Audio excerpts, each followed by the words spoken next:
개월 동안 성경 통독하시느라고 수고하셨습니다.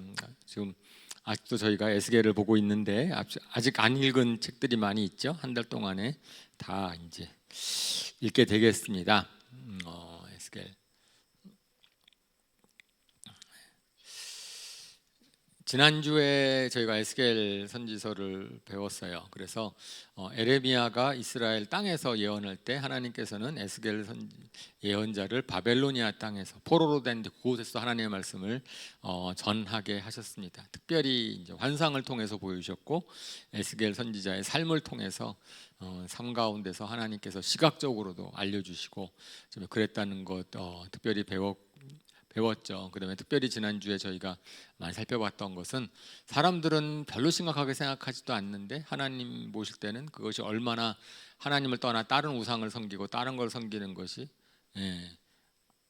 나쁜 것인지 음료의 비유로 음행으로 특별히 이제 지난주에 말씀하시는 것을 우리가 들었습니다.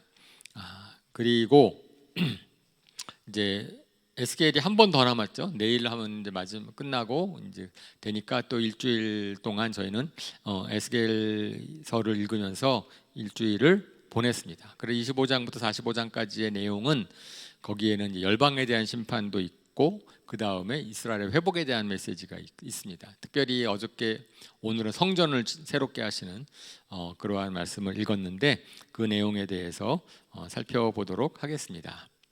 먼저 열방에 대한 심판 25장부터 32장까지 있는, 그러니까 이스라엘 주변 나라들 분명히 하나님께서는 이스라엘을 먼저 심판하신다고 계속 얘기하시는데 그 다음에는 항상 열방까지 하나님께서 심판하신다라고 말씀을 하시죠. 다른 예언서도 다 마찬가지였어요.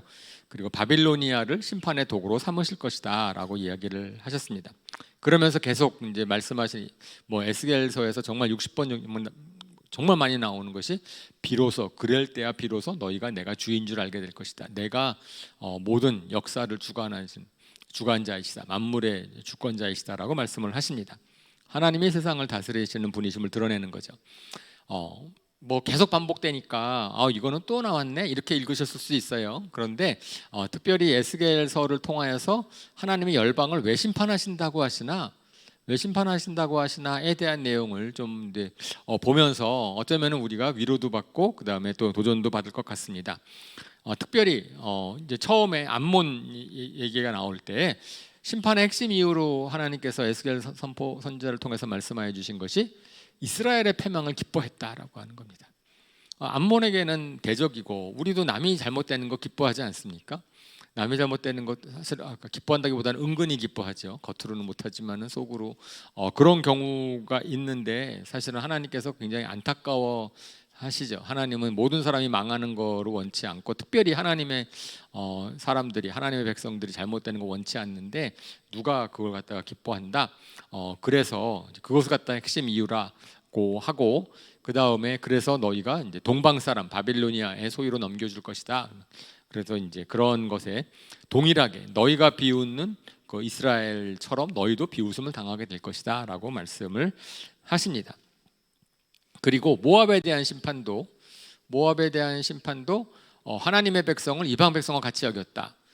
그래가지고 또 역시 암몬과 같이 동방 사람의 소유로 넘겨줄 것이다라고 얘기를 하는데 사실은 저것을 이렇게 읽으면 에돔까지 먼저 얘기하고 할까요? 에돔에 대한 심판의 핵심 이유는 그 지나친 복수심을 품고 유다 족속을 괴롭혔다. 사실은 다 에돔이나 모압이나 암몬이나 좀 더 블레셋이나 다 이스라엘과는 대적 관계니까 이스라엘 잘못되는 것을 되게 기뻐했겠죠. 자연스럽게. 그런데 하나님께서 그거를 보고 나는 그 이유 때문에 너희를 심판할 것이다. 너가 이스라엘 백성 나의 자녀들이 잘못되는 것을 갖다가 그렇게 비웃냐? 근데 그것을 뭐라고 여기시냐면 하나님은 하나님 자신을 비웃는 것으로 생각한다라고 얘기하는 거죠. 그래가지고 특별히 에돔 같은 경우는 다른 예언서들을 딱 비교해 봤을 때 바벨로니아가 쳐들어오니까 그것을 같이 쳐들어가진 않았고 그냥 있었는데 오히려 바벨로니아에 의해서 망한 그 이스라엘 땅 그것을 갖다 차지하려고 저들이 망하면은 내가 좀 차지하겠구나. 사실은 우리가 남이 잘못되는 경우에 때문에 내가 이익 보는 것들을 좀 주판을 돌리죠. 그러니까 한 사람이 잘못되면은 그 사람이 잘못되는 것이 나에게 주는 유익이 얼마고 나에게 주는 손해가 얼마인가를 따져보는 그런 죄된 습성이 있잖아요. 근데 하나님께서 이제 그런 것을 가지고선 이제 치십니다. 그리고 하나님께서 보복하실 때는 이제 온 땅을 황무지로 만들 것이다라고 이야기를 하고 있어요. 저는 이제 이런 거를 보면 어떤 면에서는 우리가 하나님의 백성이잖아요. 하나님의 백성인데 누가 우리를 갖다가 막 미워하고 누가 우리를 공격하고 뭐 이렇게 되잖아요. 그러면은 저는 오히려 저런 하나님의 심판의 메시지를 들을 때 우리가 하나님이 저들도 심판하시겠는데 이런 생각을 가질 수 있게 되는 것 같아요. 저런 말씀. 물론 하나님의 백성이 잘못해가지고 하나님이 징계할 수도 있고 심판하실 수도 있지만 벌 줄 수도 있죠. 근데 그것은 우리가 회복되라고 하는 거잖아요. 망하라고 하는 건 아니죠. 그런데 주변에서 우리를 망하기를 바라는 많은 좀 대적들이 있을 수 있죠, 그죠? 근데 그들은 누가 보고 계신다? 하나님이 보고 계신다. 하나님이 보복할 거다. 하나님이 갚아주실 것이다. 우리가 그것으로 좀 위로를 받으면 좋겠습니다. 우리가 잘못됐을 때 누군가가 우리를 갖다가 비난하고 욕하고 뭐 비웃고 막 그렇잖아요. 그럴 때 오히려 이런 예언서의 메시지를 보면서 하나님이 나는 나 대신에 저들에 대해서 좀 분노하고 계시는구나. 그죠? 우리가 잘못되는 것들을 어떻게 이제 그거 잘 됐다라고 비웃는 대적들은 하나님이 심판하시겠구나. 그래서 우리가 보복하려고 애쓰지 말고, 그죠? 우리는 뭐 그냥 그 하나님께 맡기면 좋을 것 같아요. 왜냐하면 하나님이 계속해서 그것이 예언자들에게 계속 말씀하시는 겁니다. 그리고 블레셋에 대한 심판도, 그러니까 블레셋이랑 에돔, 이것은 또 이 나라들은 아주 오래전부터 원한이 있었기 때문에 어쨌든지 간에 딱 기회가 되면은 옛날 원한을 품고자 지나치게 복수했다. 이제 그렇게 얘기해서 하나님이 대신 복수하겠다 이렇게 말씀을 해주시는 거죠.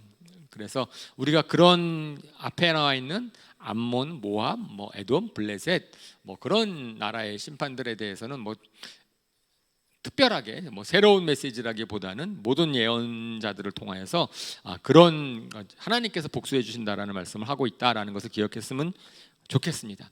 근데 특별히 에스겔에서는 두 나라는 굉장히 길게 얘기하죠. 두 나라. 근데 그것에 저희가 좀 더 봤으면 좋겠어요. 두로라는 나라랑 그다음에 이집트라는 나라에 대해서의 심판은 다른 나라들은 몇 절 안 되는데 두로에 대한 것은 왕창 있어요. 이집트에 대한 것도 왕창 굉장히 길게 심판을 얘기하고 있어 의미가 있습니다. 그리고 그래서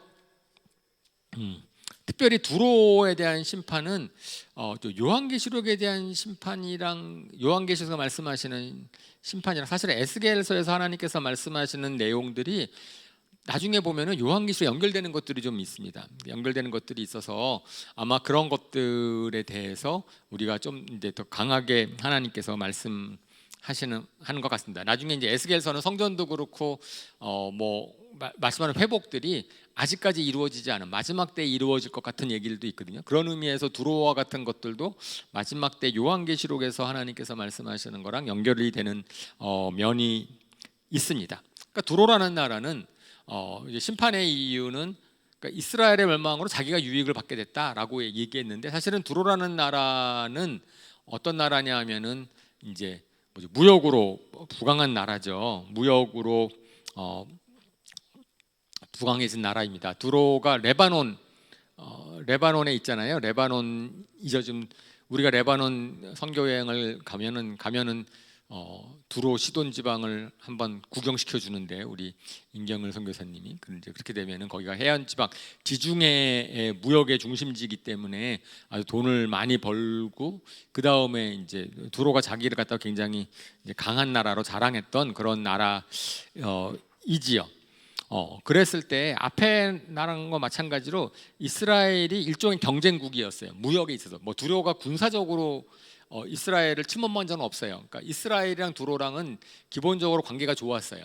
그러니까 다윗 왕이랑 솔로몬 왕 때 두로 왕 히람한테 좀 자제를 원하고, 그러니까 성전을 지을 때 백향목을 갖고 짓잖아요. 그러니까 백향목이 레바논에서 나니까 그럼 두로 왕한테서 일꾼도 빌리고 그래서 다른 모압, 에돔 뭐 이런 나라랑 좀 달라요. 관계가 나쁘지 않아요. 두로랑은 두로랑 이스라엘은 나쁘지 않은데 바빌로니아가 두로를 치는, 그러니까 다른 나라들은 뭐냐면은 이스라엘에 대해서 보복하거나 원수거나 이래서 치는 건데, 반해서 두로는 그런 것은 아니에요. 두로는 이스라엘에 대한 보복이라기보다는 그 자체가 가지고 있는, 그 두로란 나라가 가지고 있는 멸망의 이유가 좀 있는 거지요. 그러니까 뭐 예를 들어서 무역한다 그랬을 때에, 그러니까 두로도 그렇지만은 이스라엘이랑 두로가 좀 경쟁 관계가 있어서 이스라엘이 멸망한 거 자기한테 더 유익이 될 것이다라고 생각했던 것이 있고, 그러니까 남의 불행을 기뻐하고 자기의 유익만을 추구하는, 그러니까 실질적으로 그 면에서 맥락은 같은 거죠. 원수가 아니라 할지라도 원수가 아닌 다른 나라, 다른 사람의 잘못되는 것을 항상 그 사람의 잘못, 그쪽이 잘못되는 것이 우리는 나의 유익을 관점에서 바라보잖아요. 이것이 나에게 도움이 되나, 나한테 이익이 되나? 그러면은 그 사람의 불행을 생각하기보다는 나의 유익을 가지고선 기뻐할 수 있는 그런 이기주의에 대한 심판으로 볼 수 있습니다. 그래서 특별히 무역에 대해서는 조금 경쟁 관계가 있었다 그래요. 제가 역사적으로는 잘 모르지만은 어쨌든 이스라엘이 멸망하는 것이 두로 입장에서 봤을 때는 나쁘지 않다라고 판단했던 것 같고, 그런 이기주의적, 그러니까 원수가 아니라 할지라도 이제 그런 것에 대해서 좀 하나님께서 말씀하신다라고 보는데, 사실은 제가 학생들한테 이제 뭐 우리 대학생들을 제가 가르치고 할 때 가장 강조하는 게 그겁니다. 그거는 제가 이제 추수감사절 설교 때도 말씀을 한 거랑 마찬가지인데, 사실은 우리를 가장 불행하게 만드는 것 중에 하나가 뭐냐면은 경쟁 관계. 남이 잘못돼야 내가 잘 된다라고 생각하는 비교 의식, 경쟁심. 사실은 그것이 죄악된 세상이 갖고 있는 우리 사회의 풍조잖아요. 그런데 제가 계속 이제 학생들한테 얘기할 때는 그렇습니다. 옆에 있는 학생은 더 이상 경쟁자가 아니다. 그들은 너희가 같이 나중에 협력할 동료이고 이웃이다. 같이 잘 되는 게 좋은 거다. 그러니까 나만, 특별히 내가 잘못돼도 옆에 사람이 잘 되는 것이 더 좋을 수도 있다. 떡고물 떨어지니까 친하게 지내면 좋잖아요. 돈 많은 사람은 옆에 같이 친하게 지내면 뭐 얻어먹을 것도 많고 뭐 그럴 수 있잖아요. 예를 들어서. 그러니까 우리가 옆에 사람들을 갖다가 내가 잘못되는 것을 바라는 것보다는 서로 축복해주면 좋은 거다라는 걸 갖다가 제가 강조를 많이 합니다. 그래서 왜냐하면은 뭐 학생들이 뭐 시험 보면 옆에 애가 컨닝했는데 옆에 애가 어떻게 했는데 그래도 1.5 더 잘 받으려고 뭐 애를 쓰거든요. 이제 그러는 거 별로 좋지 않죠. 저는 절대 평가한다. 나 상대 평가 아니니까 옆에 애들 깎아내리려고 애쓰지 말아라. 나는 그냥 너 자신을 갖다가 평가할 것이다. 근데 오히려 그런 거 갖다가 이제 얘기하는 건데, 아마 하나님께서는 이제 그러한 심정도, 우리의 이런 남이 잘못되는 것을 내 기쁨으로 여기려고 하는 그런 죄악된 심정들도 한번 생각해 보게 하시는 것 같습니다. 사실은 하나님께서 두로를 이제 멸망하시겠다고 했죠. 멸망하는 것들은 좀 시간이 오래 걸려요. 그래서 일단 바벨로니아에서 공격을 받지만 완전히 멸망하는 것은 이제 알렉산더 대왕에 의해서 황폐케 된다라고 역사는 얘기하고 있는데, 그 두로에 대한 이제 애가를 이제 부르도록 하시는 거죠. 그러면서 과거에 누렸던 영화가 얼마나 좋았는지 아름답고 완벽한 배로 비유해 가지고선, 배는 최고급 재료로 만들었고 유능한 선원이 있었고, 그 다음에 거기에는 용병이 있어가지고 막강한 용병 군대가 있었고, 지혜로운 선장, 뭐 그리고 지중해 연안에서의 여러 나라들, 나라 이름이 쫙 나오죠. 그 나라들과 같이 교류도 했고, 그런데 동풍에 의해서 침몰할 것이다. 그러니까 정말로 배가 배 한 척이 나가가지고 침몰했다고 나라가 망하지는 않겠죠. 하지만 그 배가 침몰하는 거로 두로를 비유를 하는 거예요. 그 두로라는 나라가 실질적으로 무역을 통해서 번성했지만 결국은 동풍에 의해서 바다 한가운데 침몰하는 것처럼 바빌로니아에 의해서 망할 것이다 라고 얘기를 하는데, 그것이 요한계시록의 마지막 때의 마지막 심판의 모습이 사람들의 자본주의 사상같이 그 재물로 돈을 많이 번 사람들, 그런 것들이 재물을 최고의 가치로 갖는 세계관, 결국 침몰할 것이다, 이렇게 얘기를 합니다. 그래서 실질적으로 경제지를 연구하시는 분들이 보면은 이거 자본주의 시스템은 계속 갈 수가 없는 시스템이다라고 얘기를 하고 있는 건데, 그냥 요한계시록을 저희가 배울 때 좀 더 설명을 드리도록 하겠습니다. 그리고 그러니까 실질적으로 하나님께서 그러한 자기의 재물을 의지하는, 부를 의지하는 그래서 두로 그 나라를 갖다가 이제 하나님께서 심판하신 것이다라고 하는, 그러니까 그 심판은 아까 제가 말씀을 드리는 것처럼 이스라엘에 대한 보복의 심판이 아니고 그것은 그 자체의 죄악에 대한 심판이, 이기심과 재물을 우상으로 삼는 것과 이제 그렇게 되니까, 그랬을 때 두로가 망하게 되면은 두로를 통하여서 같이 유익을 받던 다른 나라 모든 왕들이 두려워할 것이다. 그리고 그들이 사라질 것이다라고 이야기를 하는 거죠. 그러니까 두로를 통한 유익이 사라지고 나니까 다 안타까워할 것이다라고 이야기를 합니다. 이건 또 돌아온 탕자랑 비슷해요. 돈이 있을 친구가 많은데 두로가 망하게 되면은 아무도 두로를 뭐 도와줄 수도 없고, 그죠? 그 친구가 다 떠나가는 거죠. 아무도 두로를 위할 사람이 없어질 것이다. 오히려 문 민족의 상인들이 비웃을 것이다, 두로를. 그러니까 다 그런 세상이에요 지금. 그러니까 좋게 좋을 때는 사이가 좋은 척하고 도와주는 척하다가 딱 잘못되고 나면은 잘못되는 사람들에 대해서 애통해하거나 붙잡아 주기는커녕 어떻게 하는 거예요? 그냥 비웃는 거죠. 잘됐다라고 생각하고 무관심한 뭐 그런 것에 대한 것을 갖다가 이제 보여줍니다. 힘이 없어지면 사람도 없어지는 세상이다. 뭐 그런 것에 대해서 우리가 이제 볼 수 있고요. 그랬을 때 두로 왕의 이제 두로 같은 경우는 돈이 많아지니까 교만해졌다는 거예요. 지혜와 총명으로 재산을 많이 모았고 심지어 다니엘보다 더 슬기롭다. 그러니까 다니엘은 동시대 사람이라 그랬어요. 에스겔과 동시대 사람이잖아요, 다니엘이. 다니엘이 굉장히 지혜가 있어서 느부갓네살 왕의 총리 뭐 되고 대신도 되고 그랬으니까 아마 이스라엘 사람들, 포로로 잡혀온 이스라엘 사람들에게 있어서는 잘 알려져 있는 사람일 거예요, 그죠? 그 당시 우리 민족의 자랑이야, 뭐 이렇게 얘기할 수도 있는 그 정도 사람이라고 한다면, 그러면 그의 이제 비해서 이제 두로 왕이 막 너희가 자기 다니엘보다 슬기롭다라고 얘기하는 자랑했는데, 그 결과가 뭐냐면 재산을 많이 모았기 때문에 내가 좀 잘났다라고 얘기를 하는 거죠. 그러면서 문제는 신이라도 된 듯이 우쭐거렸다. 표현이 결국은 저건 딱 맞던 거예요. 돈이 아주 많으면은 사람들이 우쭐대고, 왜냐하면 돈이라는 만몬신을 섬기니까 이제 그러는 건데, 오늘날도 그렇지 않나요? 오늘날도 시적으로 보면 돈 많은 사람들이 굉장히 이제 거만해지거든요. 말을 함부로 하고 사람도 함부로 대하고, 그리고 뭐 돈이면 다라고 생각을 하고, 완전히 그거는 정말 만몬 신에 사로잡힌 우상 숭배하는 사람들이고, 하나님이 정말 안 좋아하는 그런 사람들이죠. 돈이면 못하는 것이 없다고 여기기 때문에 돈만 있으면은 자기가 잘난 것처럼 막 이제 지혜 있는 것처럼 사람들 무시하고 뭐 함부로 대하고, 우리가 그런 주변에서 가끔 보죠, 그런 사람들. 그러면 속으로 참 안타깝고 슬프고 화나고 막 그러지 않습니까? 그렇죠. 그랬을 때 두로 왕에 대해서, 그래서 그런 두로 왕에 대해서 애가를 불러라. 아까는 두로 나라에 대해서 애가를 부르라 그러고, 지금은 두로 왕에 대해서 애가를 불러라 라고 이야기를 합니다. 그러면서 너가 과거에 찬란했던 영화를 자랑을 하고, 그 다음에 거기서 폭력을 쓰고, 아주 폭력과 그러니까 무역이 커지고 바빠지면서 폭력과 사기를 더 서슴지 않았다 이렇게 표현하는데 짱은 맞는 것 같아요.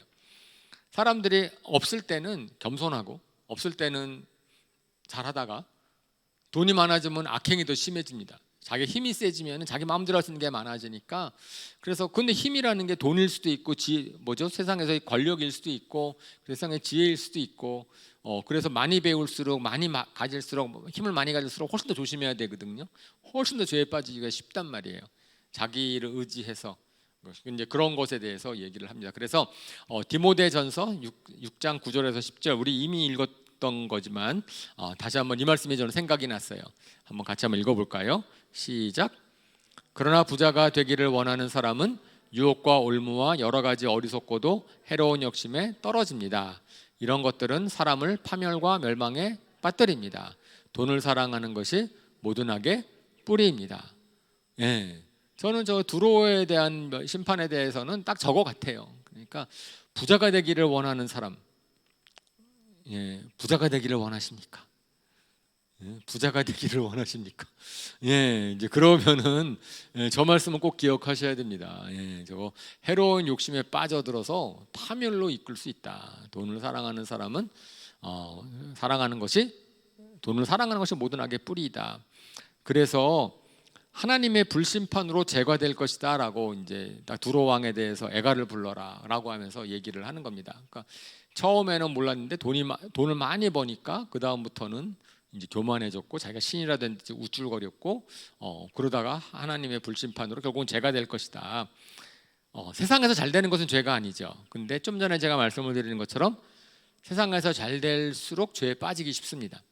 세상에서 잘 되는 것 자체가 죄는 아니에요. 왜냐하면 우리가 구약적인 관점에서의 하나님의 복은 잘 되는 거잖아요. 재물도 하나님께서 재산도 많이 주시고 하나님께서 세상에서 영향력 있는 사람이 되게 하시고 사람들 주변에 몰리게 하시고 뭐가 나쁘겠어요. 우리 그런 걸 바라고 있고 그것이 구약적인 관점에서는 축복이라고 얘기를 하고 있는데 그거 자체가 축복은 아니지만 많은 경우에 사람들이 힘을 가진 다음에 죄를 짓습니다. 돈이 많아진 다음에 죄를 더 심하게 짓고 그런 경우를 우리가 두로의 멸망을 통해서 볼 수 있어요. 그래서 특별히 두로에 대한 저런 심판은 어쩌면은 자본주의 사회를 살고 있는 오늘날 우리, 그다음에 요한계시록 마지막 때를 앞둔 우리들에게도 주시는 말씀이라고 저희가 볼 수 있다고 생각을 합니다.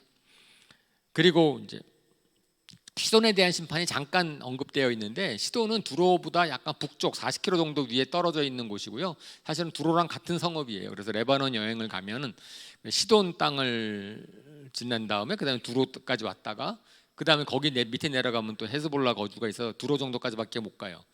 거기에 이제 우리 동명 부대가 있고 그래서 우리 한국 이제 파견된 군대가 이스라엘과 레바논 사이에 거기 분쟁 지역 근처에 주둔하고 있고 평화유지군으로 주둔하고 있고 그래서 두로까지는 저희가 이제 해안가를 레바논 다녀오신 분들은 아마 보신 적이 있을 것 같은데 같은 나라예요. 시돈과 두로는 그러니까 같이 이제 엮여서 하나님께서 시돈도 두로와 같이 심판을 받을 것이다라고 얘기를 합니다.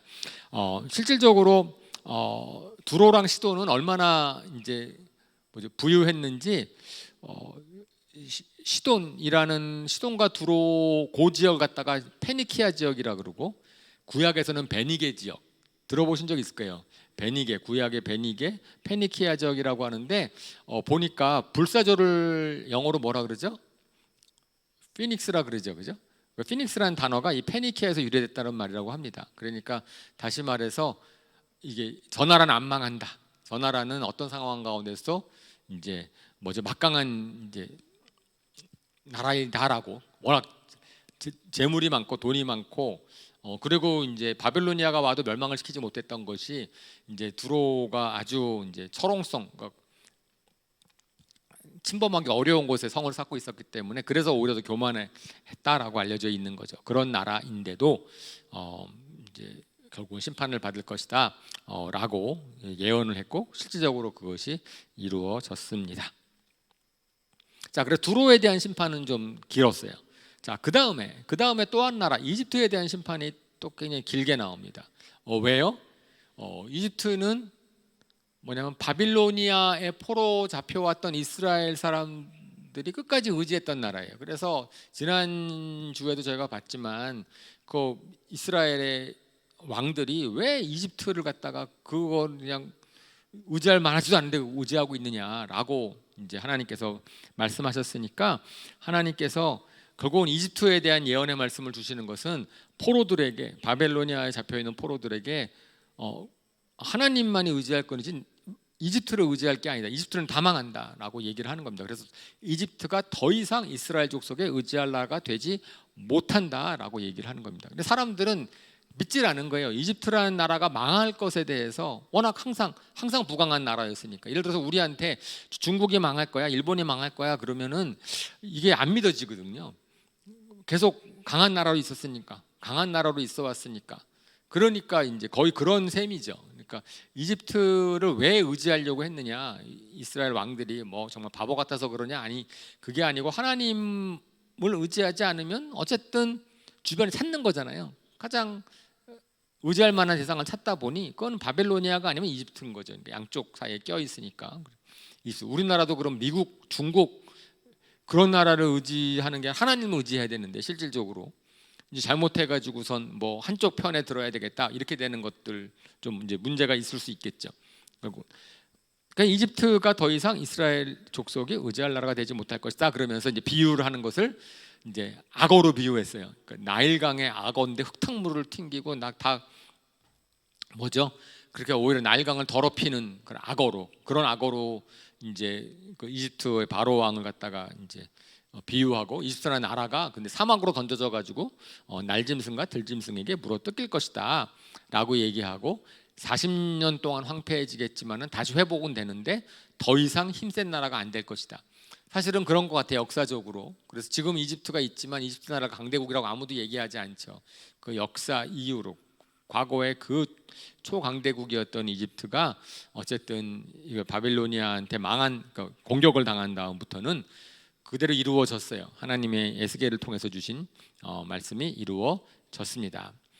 그래서 이집트가 바빌로니아에 의해서 약탈과 노략을 당할 것이다. 근데 여기에서 하나님께서 뭐라고 얘기했냐면 두로에 대한 보상을 이집트한테 찾도록 하겠다 그랬어요. 그러니까 제가 아까 말씀을 드리는 것처럼, 그러니까 느부갓네살 왕이 두로를 침공을 해서 두로를 황폐케 했지만 두로를 점령하지 못했습니다. 그래서 13년 동안 두로를 공격했지만 두로를 완전히 함락시키지 못해서 그냥 보상을 충분히 받지 못했다. 그리고 더군다나 두로라는 나라가 돈 때문에 재물이 많은 나라인데 오랜 기간 이제 전쟁을 하면서 이미 부자들이 돈을 다 빼돌렸다 그래요. 그래서 별로 두로에서는 이득을 못 봤기 때문에, 그래서 이제 이집트에 가가지고선 이제 재물을 많이 탈취하는, 이집트를 통해서 보상을 받게 될 것이다라고 이야기를 하는 겁니다. 그렇게 되면 그러면 오히려 이제 이집트가 망하게 되면 이스라엘의 새 힘을 얻을 것이다. 그러니까 저게 어떻게 연결이 되겠어요?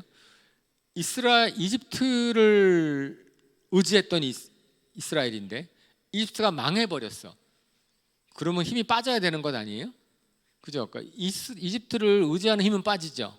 그런데 오히려 이집트가 망해버려야 하나님을 의지하게 되고 새 힘을 얻게 되는 겁니다. 사실은 우리도 보면은 하나님께서 내가 의지하는 것을 망하게 하면은, 그러면 거기서 그냥 좌절해서 망하는 사람이 있을 수 있지만 오히려 믿음의 사람들은 어떻게 돼요? 정신을 바짝 차리게 되는 거죠. 결국은 내가 하나님을 의지하는 거 해야 되는 것밖에 없구나. 그렇게 되면 하나님이 새 힘을 주신다라고 하는 얘기입니다. 그래서 오히려 이집트는 망하는데 이스라엘은 새 힘을 얻게 될 것이다. 그러니까 왜? 이스라엘이 자기가 의지했던 그것이 망해버림으로 말미암아서 정신을 바짝 차리고 이제 하나님을 의지해야 되는구나라고 해서 새 힘을 얻게 될 것이다라고 얘기를 하는 거죠. 그리고 이집트가 워낙 강대국이다 보니까 이집트 주변에 붙은 나라들이 되게 많은 거예요. 그래서 에티오피아, 리비아, 리디아, 아라비아, 굽 뭐 이런 식으로 뭐 많은 나라들이 있는데 다 같이 망한다 라고 이야기를 하는 거고요. 그리고 이제 또 네 번째, 그러니까 7번에 걸쳐서 하나님께서 예언을 주셔서, 하나님이 말씀을 한 번 해주시는 게 아니라 한 달 뒤에 또 해주시고 몇 달 뒤에 또 해주시고 그러니까 이집트에 대해서만큼은 정말 여러 번, 다른 나라는 그냥 한 번 했다는 거 에스겔밖에 없는데 이집트에 대해서만큼은 7번이나 얘기를 하시거든요. 그죠? 하나님 잊어버려서 그럴까? 아니면 저는 어쩌면은 이것이 정말, 우리가 보통 그렇잖아요. 사람들이 한 7번쯤 들으면 외워진다고. 그러니까 한 번 들으면 잘 안 해. 뭐죠? 이렇게 잊어버릴 수 있는데 반복해서 들으면 귀에 백이잖아요. 그래서 뭐 제가 어디서 들을 때는 뭐 7번 정도 배우면은 그냥 머리에 박힌다 그러던데, 아마 하나님께서 뭐 정말 이집트를 의지하는 마음, 이집트를 의지하는 생각을 갖다 꺾어버리시기 위해서 계속 이집트에 대한 예언을 갖다가 에스겔에게 줬던 것 같아요. 그래서 이집트 바로의 두 팔을 부러뜨린 후 이집트 사람 흩어버리실 것이다라고 이야기를 합니다. 이것도 결국은 이집트가 완전히 정복되는 것은, 그러니까 느부갓네살을 침공은 하지만 완전히 정복하지는 못하고 페르시아에 의해서 이제 525년에 정복된다고 합니다. 그리고 또 이제 비유를 할 때 그 다섯 번째 또 비유에서는 아시리아도 굉장히 강한 나라였지만 망한 것처럼 백향목과 같았던 이집트도 결국 멸망될 것이다. 그래서 너희가 잘된 것은 물이 많은 곳에 뿌리를 내리고 아름답게 크게 자랐기 때문에 많은 주변 나라들이 자기 편에 붙고, 아까 제가 동맹국 얘기한 것처럼 많이 붙었지만은 근데 하나님께서는 너가 크게 자랐다고 교만해졌구나, 이제 이렇게 얘기하면서 교만을 끊겠다라고 얘기를 합니다. 네. 그리고 또 이제 애가를 부르게 하시고, 그러니까 아까 두로 왕에 대한 애가, 두로에 대한 애가 부르게 하신 것처럼 또 이집트에 대해서도 애가를 부르도록 하세요. 애가를 불렀다는 얘기, 노래를 만들었다는 얘기니까 그 기억하게 하시는 거죠. 그래서 나일강을 더럽히던 악어처럼 세상을 더럽혔으니 하나님께서 심판하셔서 다시 나일강을 깨끗게 하실 것이다라고 얘기를 합니다. 결국은 악한 세력은 하나님께서 다 망하게 하셔서 결국 깨끗한 공의와 정의로의 나라로 하나님이 만드실 것이다라고 말씀을 하십니다. 그 다음에 이제 이집트는 수올의 깊은 구덩이에 떨어지게 될 것이다. 예, 수올 거기 막 망했을 때 보니까 뭐 아시리아도 있고 뭐 그런 내용들이 있었잖아요. 어디 두로 군대도 있고 다른 나라 군대도 있고. 수올은 어둠의 깊은 곳이죠. 수올 자체가 지옥은 아니에요, 그죠? 나중에 이제 보면은 제2의 심판이 있는 그런 불의 심판이 있는 다음에 가는 곳이 지옥이라고 한다면은 그런 최악의 심판이 있기 전에 일단 어두움의 세계, 쫙 깊은 어둠이라는 곳이 수올이라는 곳이죠. 그러니까 일종의 죽은 사람들이, 그러니까 수올에 대해서 성경에 이게 어두운 곳, 여기서는 어두운 곳이라고 표현했는데 이제 그런 것에서는 그냥 단순하게 어두운 곳에 어디서는 죽음을 수올이라고 표현한 곳도 있고, 아니면은 아주 깊은, 그러니까 악한 자들이 심판받기 전에 있는 머무는 깊은 곳이라고 이제 이해하시면 되겠습니다. 그러면서 세상에서 겁을 주던 자들이 수치를 뒤집어 쓸 것이다. 그러니까 결국 세상의 악한 권세는 다 수치를 당하게 될 것이다 라고 해서 저는 이제 특별히 우리가 두로에 대한 심판, 이집트에 대한 심판을 좀 에스겔서에서는 다른 예언서랑 달리 눈여겨볼 만합니다. 길게 되어 있고 그리고 이유가 있는 거죠. 이유가 있는 거니까 세상의 권세, 세상의 부, 그걸 의지하는 것, 아니면 그런 나라를 의지하는 것, 하나님이 이스라엘 백성들에게 경고를 하십니다. 그것은 아니다라고 얘기를 하는 거죠. 자, 그 다음에 이제는 이제 회복 단계입니다. 그래서 이제는 유다에 대한 심판을 다 말씀하셨고 열방에 대한 심판을 말씀하신다면 이제 회복시키실 것이다라고 얘기하는 내용이죠. 그러면서 여기에서 에스겔을 다시 한번 파수꾼의 사명으로 다시 세우십니다. 이미 3장에서 한번 파수꾼의 사명을 주셨어요. 그런데 다시 이제 이스라엘을 회복시키는 쪽에서 이제 단계에서 에스겔에게 다시 파수꾼의 사명을 상기시키십니다.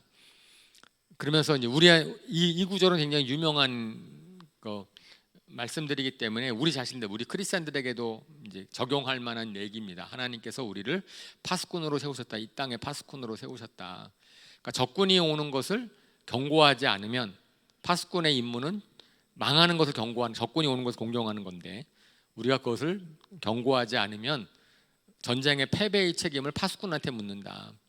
악인들에게 하나님을 대신해서 경고해라 라고 얘기를 하는 겁니다. 뭐가 잘못됐다, 뭐가 틀렸다라는 것을 우리가 세상에 대해서 증거할 필요가 있다. 하나님이 법을, 그래서 세상에 잘못된 것을 드러내는 사명이 우리한테 있다라고 얘기를 하는 거죠.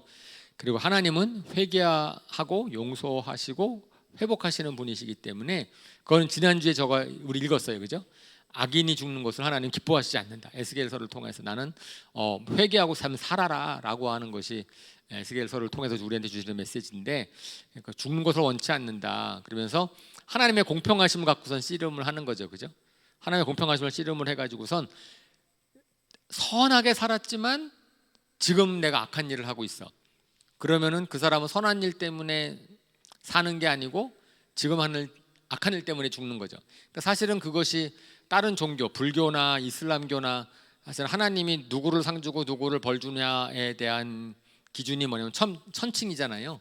그래서 이렇게 두 개 딱 달아놓고선 내 죄가 많은가 덕이 많은가 해가지고선 덕이 많으면은 이제 이렇게 되는 건데 하나님은 그렇지 않으시죠, 그죠?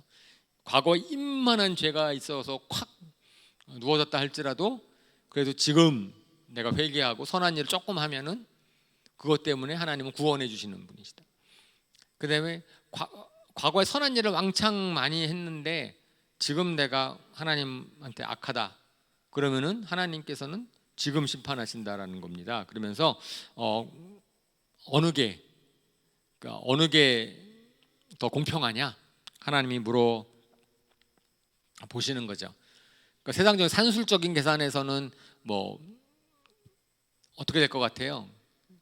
좀 세상적인 그런 논리가 더 우리 마음에 와닿지 않아요? 아이, 이제 뭐 이만큼 착한 일을 했는데 내가 지금 조금 안 믿고 했다 그래가지고 하나님 벌 주시는 것은 좀 너무한 거 아니야? 예, 뭐 그렇게 좀 이제 뭐죠? 복음을 전하거나 따로 얘기하다 보면 그렇게 얘기하시는 분이 있어서 오히려 뭐 불교나 이슬람이나 뭐 이렇게 천칭 어느 게 더 크냐라고 얘기하는. 그래서 이슬람 같은 경우 그게 교리가 되니까 뭐죠? 이렇게 자살 테러를 일으키면은 그거 자체가 너무나 큰 일이어서 그거에 크게 되기 때문에 과거에 어떤 일을 저질렀던 것보다도 그거 하나로 다 보상받는다. 그런 교리를 만들었기 때문에 이제 자살 테러에 자원하는 거잖아요. 가족을 살리기 위해서 자기들 자신을 뭐 좋은 데로 가기 위해서 예를 들어 그런 식의 논리인데 하나님은 그렇지 않으십니다. 하나님은 오늘 현재가 중요하고 오늘 내가 예수님을 믿느냐, 오늘 내가 회개했느냐, 죄는 회개하면 용서하시는 분이시다 라고 하는 거죠. 근데 저는 하나님의 법이 훨씬 공평한 것 같아요. 왜냐하면 사람들이 죄를 짓게 되는 것은 그 사람의 의지 때문에 죄를 짓는 경우도 있지만 많은 경우에는 그냥 그럴 수밖에 없는 상황 가운데 있어서 좋은 환경 속에서 태어나고 자라나서 뭐 죄가 죄인지도 모르고 그냥 편하게 사는 사람이 있다면 어떤 사람은 주변이 워낙 악해서 그냥 소위 말하는 세상적인 기준에서의 죄를 질 수밖에 없는 상황에 살 수도 있잖아요. 근데 그렇게 돼서 그거 갖고 기준으로 판단하시면 좀 억울하죠. 그 사람 자기가 태어날 때 그런 환경 속에서 자라고 태어나기를 원치 않았는데 하지만은 하나님께서 기회를 주셔서 그러니까 어떤 상황 속에서 기회를 주셔가지고선 그 사람을 살리는 저는 제가 읽은 책이 하나 생각이 났어요. 저거를 보면서 하나님이 고치지 못할 사람은 없다 이런 책이 있습니다. 혹시 들어보신 적 있는지 모르겠는데 소망교도소라는 사설교도소의 소장이었던 박효진 장로님이라는 분이 쓰신 책이에요. 그분은 교도관으로서 사형수들에게 복음을 전하는 분입니다. 그래서 많은 사형수들을 이제 그러면 사형을 당할 죄수니까 얼마나 많은 악을 저질렀겠어요. 근데 그 사람은 교도소에서 예수님 믿는다고 선한 일을 얼마나 많이 하겠어요. 만약에 우리가 그런 기준이라고 한다면 그죠? 사형수들은 복음을 전할 이유가 하나도 없는 거고 왜냐하면 그 사람 곧 죽게 돼 있으니까 이제 그렇잖아요. 그런데 하나님은 여전히 그들을 사랑하셔서 그들에게 회개할 수 있는 기회를 주시고 그들이 진정 회개를 하면 그러면 그 사람의 영혼을 구원하신다. 이건 뭐 예수님이 십자가에 달려 돌아가셨을 때 강도랑도 마찬가지인 거고. 근데 저는 이제 그걸 갖다가 이제 뭐죠? 생각해 봤는데 이건 제 해석입니다. 성경적인 해석도 아니고요. 제가 그걸 수학적으로 이해하려고 했어요. 어떻게 그거 갖다 저쪽에 둘까? 예, 제가 이과생이고 그 이해가 돼야 되니까. 그런데 보니까 이게 영생이랑 관계가 있더라고요. 지금 회개해서 예수님을 딱 믿잖아요. 그러면은 그 사람은 영원히 살아요, 영원히. 그래서 영혼이라고 딱 놓고 보니까 그죠? 과거에 지은 죄는 딱 주어진 시간 안에 많이 졌는데 그것보다는 영원히 선한 일을 할 게 훨씬 큰 거야. 훨씬 큰 거죠, 그죠? 근데 반대로 지금 내가 나쁜 일을 하고 있는데 그거 회개하지 않으면 그 사람은 영원이라는 시간 동안에 이게 더 나쁜 이게 과거에 아무리 좋은 일 했어도 이게 더 큰 거예요. 그러니까 영원이라는 시간을 생각하니까 지금부터 하나님께서는 전체를 다 보신다고 하면 이게 공평하겠다.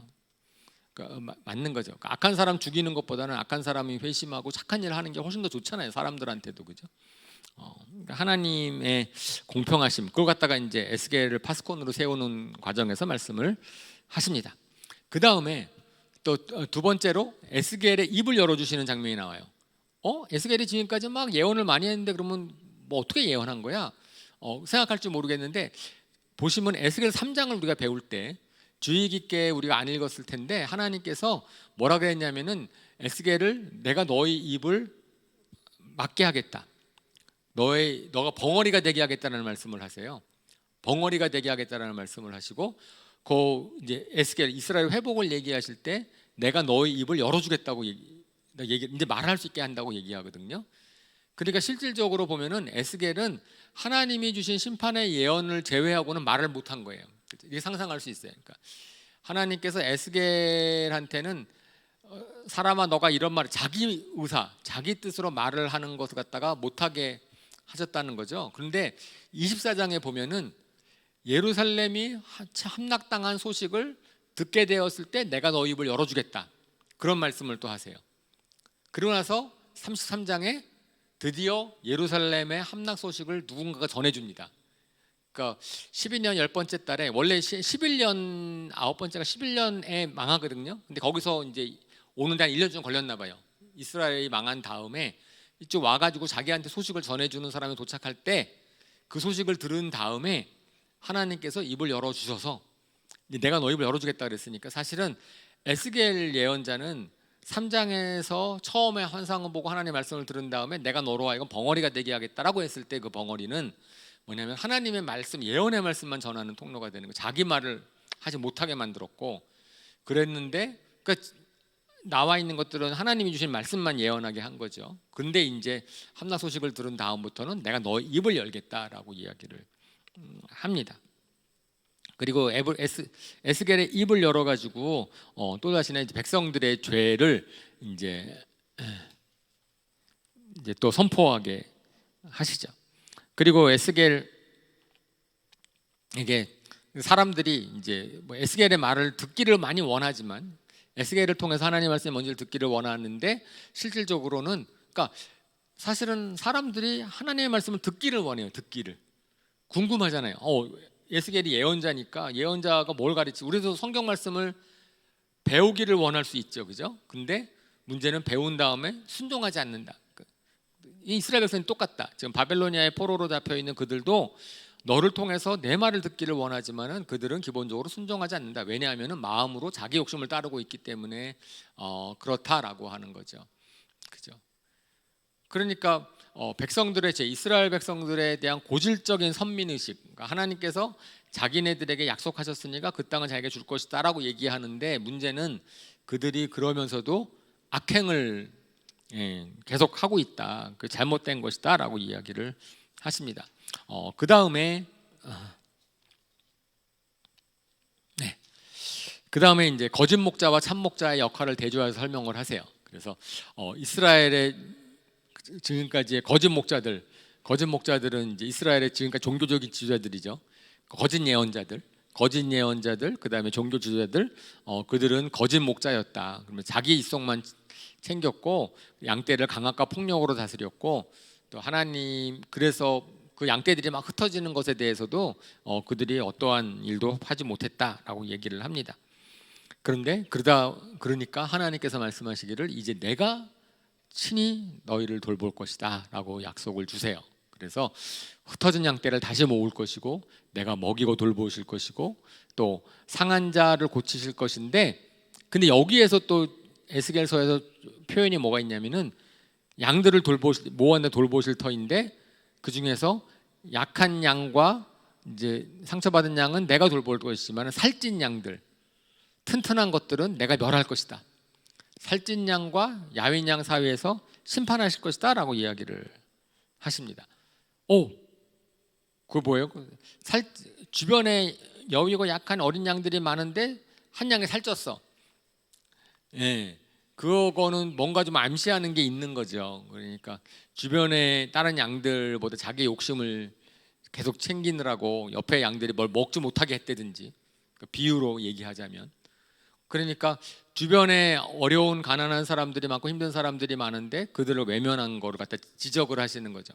그러니까 그거는 뭐 구약에서 계속 얘기하는 겁니다. 제가 구약 통독을 하면서 벌써 몇 번 얘기하셨는데, 하나님의 공평하시면은 주변에 도움이 필요한 사람, 약한 사람을 외면하지 않는 것입니다. 그들을 모른 척하는 것이 하나님 보실 때는 죄다. 그래서 마태복음 25장에서는 예수님께서 양과 염소의 비유에서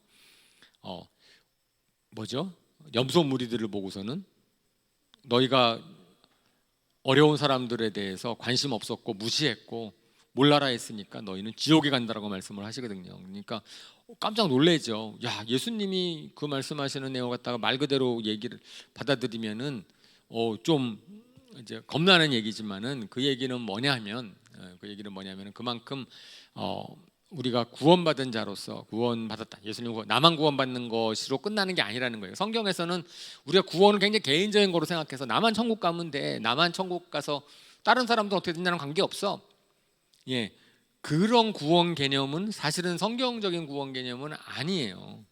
성경에서는 아무리 봐도 하나님이 우리에게 은혜를 베푸신 것은 그죠? 아브라함을 볼 때는 내가 복의 근원으로 삼는 거고, 그러니까 하나님이 나를 구원하셔서 이 땅에 살게 하신다면은 그냥 이 땅에 있는 동안에는 하나님의 구원을 전하는 게 맞아요. 옆에 있는 사람을 돕는 게 맞고, 안 그렇다면은 그저 그런 일 안 할 거라면 빨리 죽는 게 낫죠. 너 아무 일도 안 할 거면은 빨리 죽어서 이 땅에서 사는 동안에는, 이 땅에 사는 그 동안에는 하나님의 하나님의 뜻은 우리가 나만 살찌지 말자.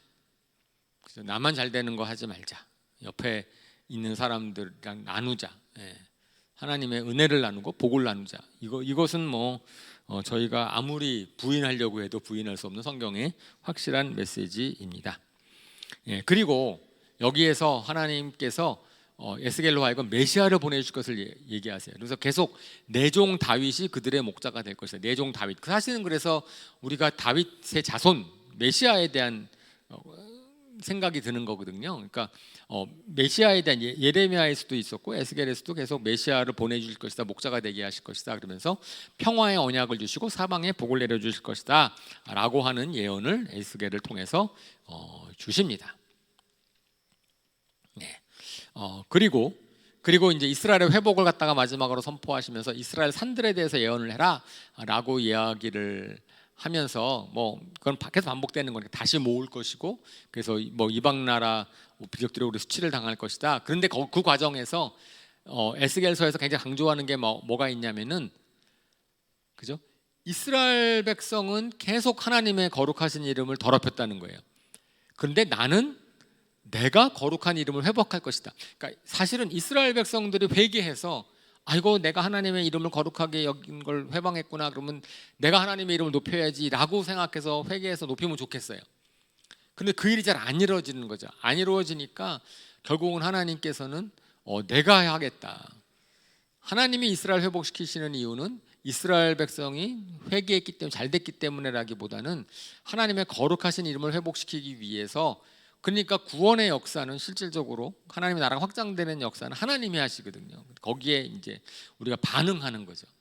그러니까 우리가 주도적으로 뭔가를 갖다가 이끌어내는 거면 참 좋겠는데 이제 지금까지 그렇지 않았다라고 하는 겁니다. 그렇기 때문에 결국은 뭐냐면은 하나님께서 하시는 일 중에 가장 중요한 일이 성령을 보내시는 거예요. 사실 우리가 우리 자신을 그대로 보면은 우리는 죄에 끌려가요. 내 생각만 가면은. 그러니까 하나님이 성령을 보내주셔서 성령님으로 하여금 그러니까 우리가 주님을 따라가게 하겠다. 근데 그것 전부 다 뭐예요? 하나님의 일방적인 은혜고 하나님의 거룩하신 이름을 위해서 그런 것이다. 에스겔서 36장 26절 27절 말씀 이거 같이 한번 읽어볼까요? 시작. 또 새 영을 너희 속에 주고 새 마음을 너희에게 주되 너희 육신에서 굳은 마음을 제거하고 부드러운 마음을 줄 것이며 또 내 영을 너희 속에 두어 너희로 내 율례를 행하게 하리니 너희가 내 규례를 지켜 행할지라. 예, 제가 예레미야서에도 계속 강조했잖아요. 이미 구약의 이스라엘 딱 망하는 순간부터 그 다음부터는 실질적으로는 신약 시대입니다. 이제 언제 성령님이 오시냐? 성령님이 언제 우리 마음 속에 오시느냐? 예수님이 보내신 성령님이시지만 그것이 예언되어 있는 거예요. 그러니까 이제는 하나님께서 내 영을 너희 속에 주게 하겠다. 이거 구약의 메시지인데 저런 메시지는 정말 신약적이거든요. 성령님 우리 마음속에 살아계시고 우리로 하여금 하나님의 뜻을 지키게 하시고 내 영을 너희 속에 주어 내 율례를 지키게 하겠다. 우리 의지로서는 사람들이 안 지키니까, 나의 죄된 몸으로 안 지키니까, 그러니까 하나님이 하나님의 거룩하신 이름을 위해서, 하나님의 회복을 위해서 성령님을 보내주셔서 성령님이 우리로 하여금 주님의 일을 하게 하고 주님의 뜻을 소망하게 하고, 그러니까 우리가 해야 될 일은 뭔 거예요? 성령님을 따라가는 거죠. 이게 전부 다 은혜인 거죠. 그러니까 우리가 내 공로라고 할 수 있는 게 하나도 없다. 심지어 예수님 믿고 나서 내가 뭐 해도 성령님이 도와주시는 것이다. 그래서 이 과정을, 이스라엘 회복의 과정을 보면은 하나님께서 먼저 회개해라요. 회개하고 그러면은 마음의 변화, 성령님을 보내서 마음의 변화가 일어나게 할 거고, 그렇게 되면 결과가 어떻게 나와요? 순종하게 될 것이다. 그죠? 마음의 변화가 일어나면은 순종하게 될 것이다라는, 과거에는 이 마음의 변화가 없이 순종에 대한 율법만 있어서 그것이 사람을 변화시키지 못했고 결국은 하나님의 거룩하신 이름을 훼손하게 했는데, 그렇게 될 것이다 라고 하면서 마지막에 사면에 있는 나라에게 주님이 어떤 분이신지를 알게 하실 것이다. 다시 새롭게 하실 것이다. 그것이 이제 신약 시대에, 그래 결국은 이제 우리가 복음이 세상으로 전파되는 것들은 사실 성령의 역사잖아요. 그것이 사도행전에 연결돼 가지고선 이제 알게 되는 것인데, 이스라엘 때문에 주님이 어떤 분이신지를 알게 되지 않죠. 성령님의 역사 때문에 오히려 이방인 쪽에서 사람들이 주님을 먼저 알게 되고, 그러니까 이스라엘은 나중에 알게 되는 거니까 이것은 자체는 이제 성령님의 역사가 됩니다. 그리고 이제 이스라엘의 회복에 대한 상징으로 두 가지 유명한 이제 상징에 주는데, 첫 번째가 더 유명하죠. 마른 뼈들을 일으켜 세우시는, 그러니까 주님의 영이 에스겔한테 자 이스라엘이 회복될 것이다라는 것을 갖다 말씀하신 다음에는 이제는 마른 뼈들이 일어나는, 마른 뼈 널려 있는 골짜기로 데려가시죠. 영에 이끌려서 에스겔이 또 마른 뼈들이 잔뜩 있는 골짜기로 갑니다. 그러면서 하나님 물어보시죠. 이 뼈들이 살아날 수 있느냐? 에스겔의 답이 정답이죠. 주님께서는 아십니다. 아니 못 살아나겠는데요? 라든지 자기 의견을 얘기하지 않고 이제 이유가 있으니까, 하나님께서 그 마른 뼈들을 이제 보여주신 이유가 있잖아요. 그럴 때 내 판단을 얘기하지 아니하고, 우리가 볼 땐 당연히 못 살아날 것 같지만 주님이 이끄셨으니까 주님이 아십니다라고 하죠. 그러면서 나중에 그 뼈들은 이스라엘 족속을 나타낸다. 이스라엘 족속은 마른 뼈와 같아서 아무 소망이 없어 보이지만, 그런데 하나님께서 에스겔에게 생기를 대언해라. 생기에 대해서 대언하면은 그러면은 마른 뼈들이 일어날 것이다라고 얘기를 합니다. 그래서 주님의 명을 받아서 대언을 하니까 뼈들이 막 이어져 가지고선 막 흩어진 뼈들이 일어나서 이제 막 사람으로 세워지고, 살이 막 붙어 가지고 사람들이 생기는데, 다 이제 아직 생기가 없어 가지고 움직이지 않는데 하나님께서 다시 생기를 불어 대언하게 하셔서 생기가 그들 속에 들어가니까, 그죠? 군대가 되는 거로 딱 드러나는 거죠. 저게 이제 생기가 하나님의 영을 나타내는 것이고, 그래서 이스라엘 회복에 대한 소망을 부어 주시는 장면입니다. 그래서 마른 뼈와 같았던 이스라엘 백성들이 회복되는 것처럼 우리도 하나님의 영이 들어오시면, 하나님의 성령이 우리한테 부어지시면은, 그러면은 우리도 일어날 수 있는 거죠. 우리의 군대같이 일어날 수 있다. 하나님의 사람으로 일어날 수 있다. 거기에 키는 결국은 생기, 하나님의 영인 거죠. 개인적으로 적용하실 수도 있고, 우리 셀로 적용할 수 있고, 우리 교회적으로 적용할 수 있고, 이 나라적으로 적용할 수 있다고 생각을 합니다. 정말 키는, 그죠? 우리 열쇠는 하나님이 주시는 생기입니다. 생명력이에요. 그러니까 우리가 인간적으로 봤을 때는 소망이 없는 곳, 새도 그렇다는 거죠. 자, 그 다음에 이제 회복되었을 때 또 하나의 상징을 보여주시는데, 그것은 두 막대기를 연합시키십니다. 북이스라엘과 남유다, 나라로 싸워가지고선 각각 망했는데, 이제 하나님이 회복될 때는 북이스라엘과 남유다가 연합될 것이다. 다시는 두 나라가 갈라지지 않을 것이고, 내 종 다윗이 목자가 될 것이다. 다시 한번 다윗, 메시아에 대한 약속이 나옵니다. 그러니까 내 종 다윗이 모두를 거느리는 목자가 될 것이고, 그 다음에는 내 성소가 그들 가운데 영원히 있을 것이다. 내가 그들과 함께 할 것이다. 두 나라가 연합되고, 나는 저것은 아직 이제 그러니까 에스겔에서, 그러니까 메시아 사상, 그 다음에 그 위에 성소가 영원된 것은 요한계시록까지 이어지는 예언이기 때문에, 그러니까 굉장히 이제 먼 얘기들을 에스겔을 통해서 먼저 선포하게 하셨습니다.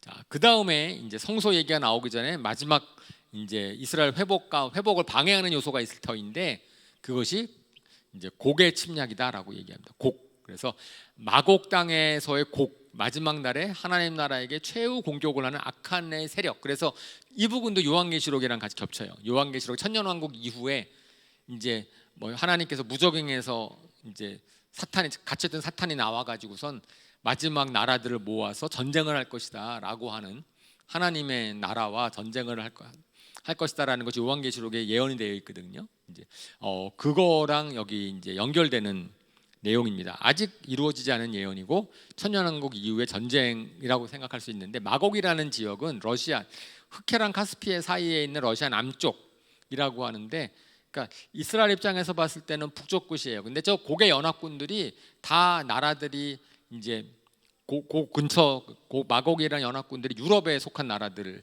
현재 있는 나라들이 이름이 있고, 근데 아울러서 국이 이제 뭐 페르시아나 에티오피아나 리비아, 고멜, 도갈마, 어쨌든 그 당시에 주변에 인접했던 강대국들이 다 연합해 가지고선 평화롭게 살고 있는 이스라엘을 침략할 것이다라고 얘기를 합니다. 그런데 중요한 것은 그들은 그들이 욕심 때문에 그들이 하나님의 나라 백성들과 동역하려고 공격하지만 실질적으로 하나님이 모으신 것이다라는 표현을 쓰는 거예요. 하나님이 허락하셔서 그들로 침략하게 하셨다.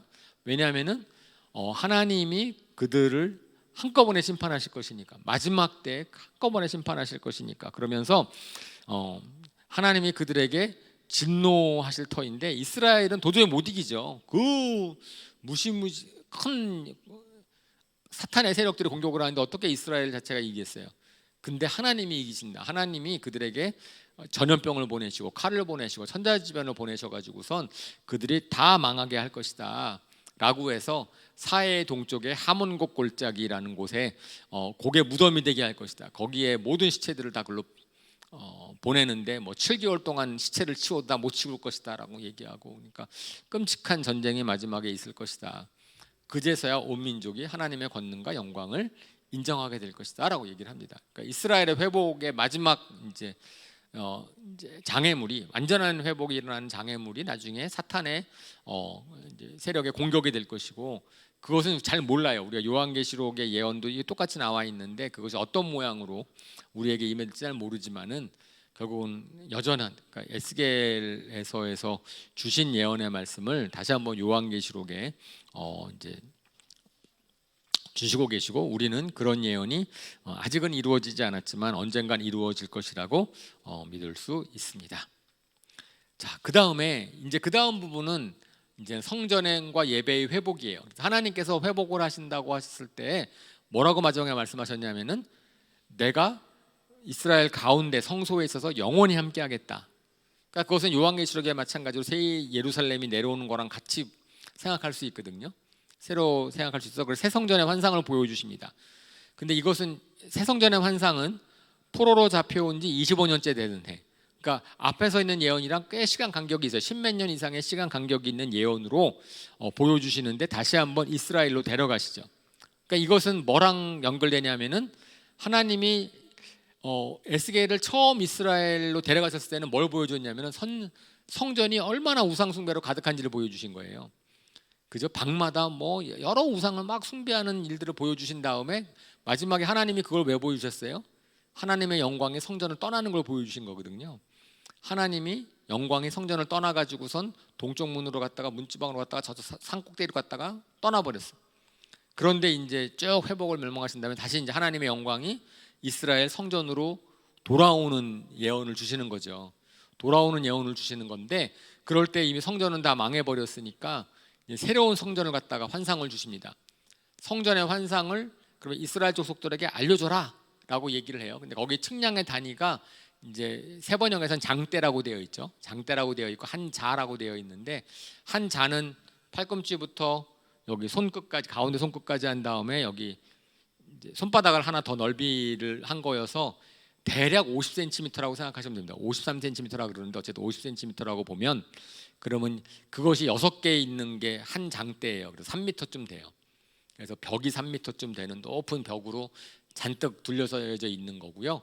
그다음에 훨씬 더 큰 규모로, 솔로몬 성전보다 큰 규모로 이제 하나님께서 환상을 보여주십니다. 그래서 그 다음 달을 보시면, 그 다음 장을 보여주시겠어요?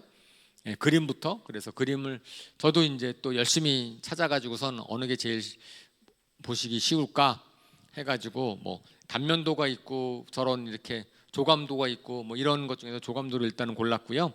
그랬을 때 가운데 성전이 있고 그 다음에 뭐 앞들, 그다음에 동문, 북문 뭐 이 그림을 보면서 한번 성경을 보시면은 조금 더 이제 이해가 될 것 같고, 그 다음에 끝 맨 뒤로 돌아가면서 이제 담이 있는 거죠. 담 높이가 3m쯤 되는 이제 그런 저것이 이제 구별되는 곳이고요. 근데 또 요한계시록에 보면은 또 예루살렘 성이 내려오거든요. 그거는 훨씬 크죠. 그것은 훨씬 크고 성소가 지어지는 저 땅, 저거 성소가 있지만 나중에 이제 성소 주변에 땅을 갖다가 하나님이 또 이제 만드시는데 그건 또 꽤 커요. 예, 이제 그런 식으로. 근데 사실 다른 성전은 뭐 수르바벨 성전이나 뭐 헤롯 성전이나 솔로몬 성전이나 이런 성전들은 지어진 건데 역사적으로 에스겔 성전은 지어진 적이 없어요. 그리고 요한계시록에 말씀한 성전은 저것보다 훨씬 더 커. 그러니까 저거는 단순히 환상 속의 성전이에요. 저것이 언제 어디서 지어졌다라는 거는 저희가 없으니까. 하지만은 저것은 저 성전 자체라기보다는 저기에 하나님이 그 가운데 거하실 것이고 하나님의 영광이 다시 절로 임하는 환상을 보여주시는 거죠. 내가 너희와 함께하겠다라고 하는 것입니다.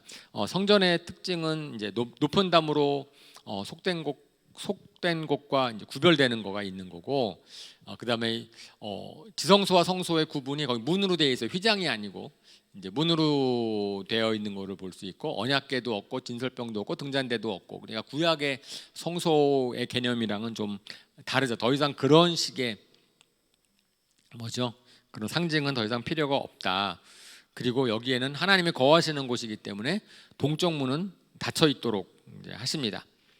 그래서 뭐 자세한 거에 대해서는 저희가 뭐 출애굽기에서 성전의 각각 기구의 의미를 설명했기 때문에 설명 안 하고요. 중요한 것은 성전으로 하나님의 영광이 돌아왔다라는 겁니다. 하나님의 영광이 성전 안으로 돌아와서, 그래서 문을 닫아버려. 하나님이 들어왔는데 이제 안 나가실 것 같은데 문을 닫아버려. 들어왔고 하나님 영원히 거하실 것이다. 영원히 떠나실 일이 없을 것이다. 그 다음에 성소를 그 다음 슬라이드를 보여주셔야 될 거예요. 그 다음 슬라이드. 2번 얘기했나? 3번. 오케이. 2번 없어요? 2번? 그 전에 그전 슬라이드에도 없었나? 그 전에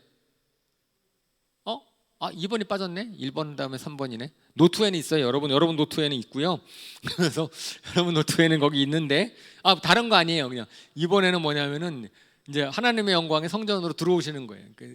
완전 성전에 임하게 하시는 환상을 보여주시고 성전을 백성들에게 설명하게 해줘라 라고 얘기를 하면서 이제 하나님이 들어오신 다음에 가장 이제 첫 번째로 하시는 것이 번제단을 정결케 합니다. 그래서 이제 내가 들어왔으니까 여기 거룩해져야 되니까, 그래서 죄를 회개하도록 하는 번제단을 갖다가 먼저 정결케 하십니다. 그래서 내가 성전의 법을 가르쳐 줄 터인데, 성전의 법은 뭐냐면 거룩이다. 거룩. 성전, 이곳은 거룩한 곳이 되어야 된다. 그렇기 때문에 우리가 번제단을 통해서 회개의 제사를 지내도록 하시죠. 그 다음에 이제 3번으로 가서 레위인과 제사장에 대한 규례를 주시는데, 이제 레위인들은 엉터리로 너희가 일을 했기 때문에 제사장의 직무를 갖다 박탈을 해요. 근데 성전을 섬기는 일만 해라라고 얘기하고, 그중에 사독 자손의 제사장들은 충실했으니까 너희는 제사장을 계속할 수 있다라고 이야기를 하고 정결함을 강조를 하시죠. 그 다음에 이제 오늘 읽은 마지막의 45장은 이제 성전, 이제 그 다음 4번으로 가서 4번, 그 다음 슬라이드 먼저 보여주시겠어요? 어떤 땅을 이제는 이스라엘 전역 땅을 갖다가 분배를 다시 시작하시는데, 그것이 이제 내일 여러분들이 읽으실 터인데, 하나님께서 여호수아가 가나안 땅 전령했을 때 땅 분배하는 것처럼 이제 시각적으로 하나님이 이제 딱 다스리시는 회복이 됐을 때 이제 지파로별로 땅을 분배를 합니다. 땅을 분배하는 환상을 보여주시는데, 그 분배하는 땅의 맨 가운데에 저기에 있는 큰 이제 하나님이 중심인 나라, 성전이 있고 성전 주변에 성전을 섬기는 사람들, 레위인들과 사독 자손들이 있고, 그 다음에 그 옆으로 왕의 땅이 있고, 그래서 지중해랑 요단 사이에 저 가운데를 갖다가 이제, 그러니까 이스라엘 나라의 맨 중심에 있고, 그 다음에 왕의 역할은 사실은 중심이 왕이 아닌 거예요. 왕궁이 가운데 있지 않아요. 왕궁의 가운데 있지 아니하고 하나님의 나라에서의 이제 성전은 하나님이 중심이고, 왕은 어쨌든 세상적으로 어떤 질서를 위해서 권위가 있겠지만은 그것의 목적은 이제 뭐죠? 성소를 잘 관리를 하고 성소에서 제사를 지낼 제물들을 잘 마련해주고, 어쨌든 이제 그런 내용들을 쭉 얘기를 하십니다. 공평과 정의로 다스리도록 해라라고 해서 다시 앞 슬라이드로 가셔서 마지막 정리를 싹 하면, 하나님의 땅 가운데 성소를 두도록 하고, 그 다음에 왕은 성전을 섬기고 백성을 보호하는 책임을 갖게 하고, 이제 그렇게 하고요. 그래서 제대로 제사를 지낼 수 있도록 제물을 공급하도록 하고, 그 다음에 유월절과 초막절을 통하여서 성전을 정결케 하는 제사에 대한 내용이 오늘 읽은 데까지입니다. 그래서 이제 내일 마지막 한번 읽으면서 마련이 될 터인데, 내일 읽을 때 또 굉장히 유명한 구절이 나오죠. 성전에서 물이 흘러나와서 이제 땅을 회복시키는 그런 이제 환상을 한번 보여주시는데, 그렇습니다. 그러니까 오늘 다 정리를 하면 회복인 거예요. 그러니까 바빌로니아 이스라엘 사람들이 왜 망했습니까? 그들이 결국 하나님의 율법을 어겼을 뿐 아니고 다른 걸 섬긴 거죠. 다른 걸 의지한 거죠. 마찬가지로 오늘 세상으로 따지면은 뭐 두로처럼 재산을 의지할 수도 있고, 아니면은 이집트를 의지할 수도 있고, 근데 그런 것들을 다 망하게 하시고 하나님께서 이제는 회복에 대한 환상을 주십니다. 근데 회복의 키는 뭐예요? 성령님이 오시는 거예요. 성령님이 오셔서 생기가 들어가게 할 것이고, 내가 그 가운데 거할 것이다. 임마누엘 하실 것이다. 이미 성령님이 우리 가운데 임마누엘 하시는데, 저희가 이 에스겔의 마지막의 환상과 예언들은 요한계시록과 연결되어서 그것이 계속 성경에서 우리가 바라야 될 이제 나라, 소망하는 나라라고 생각하면 되겠습니다. 오늘 말씀을 생각하면서 잠깐 우리 1-2분 기도할까요?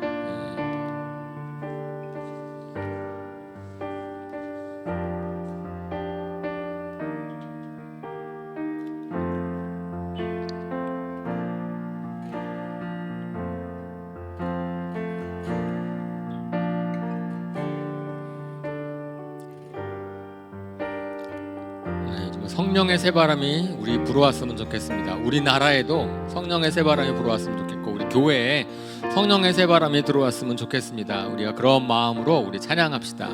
한라에서 백두까지. 이 땅에 동과 서남과 북 가득한 죄악 용서하소서. 모든 우상들은 무너지고 주님만 높이는 나라 되게 하소서. 이 땅에 지친 모든 영혼 주 예수 사랑 알게 하소서. 저들의 아픔과 눈물 씻는 주님의 보혈 이 땅 치유하소서. 성령의 새바람 이 땅에 불어오소서. 주의 영도 생기로 우리를 다시 살리사. 이 땅에 하나님 영광 거하는 그런 나라가 되게 하소서. 열방에 하나님 영광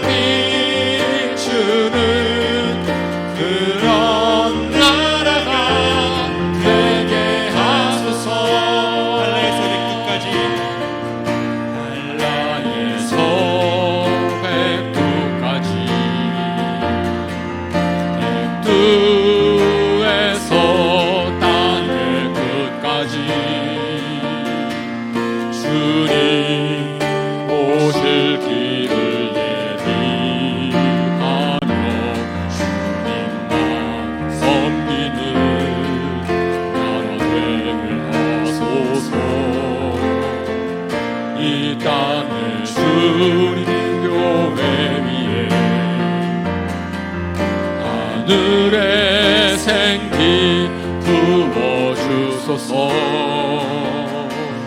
열방을 치유하는 주 백성, 주님의 군대를 일으켜 주소서. 성령의 새바람 이 땅에 불어소서.